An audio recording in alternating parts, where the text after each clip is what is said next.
ఆపత్తు రాకమునుపు నరుని హృదయము అతిశయపడును, ఘనతకు ముందు వినయముండును. చూడండి ఏమన్నాడు, ఆపద రాల, కష్టం రాల అని ఇప్పుడు ఏమంటున్నాడు, నాకేంటిలే నేనేం చేసినా కానీ చెల్లిద్దులే అంటున్నాడు. ఎప్పుడైతే ఆపద వచ్చిందో అప్పుడు ఏమంటాడు, అయ్యా దేవుడు అనుభవించాయ్యా, ఇప్పుడు దాకా చెప్పిన వాక్యం ఏమైంది, నాకెవరు లేడు, నాకేమి లే అనుకున్నాడు. అదే అన్నాడు చూడండి, ఆపద రాకమునుపు నరుని హృదయం అతిశయపడును.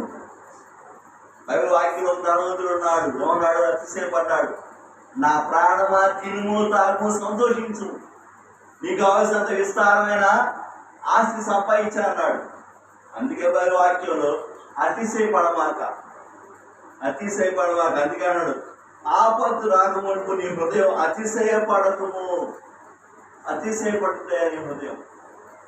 ఎందుకు, కష్టం రాలే కదా, బాధ రాలే కదా, కష్టం రాలే కాబట్టి అనుకున్నా అంటే నాకేంట్లే నన్ను ఎవరో అంటారులే, నన్ను చూస్తే బైబిలే అని అనుకుంటున్నావు. కానీ బైబిల్ వాక్యంలో ఘనతకు ముందు వినయముండును. వినయం కావాలి. ఘనత పొందాలంటే ముందు మనలో ఏముండాలి, వినయం ఉండాలి.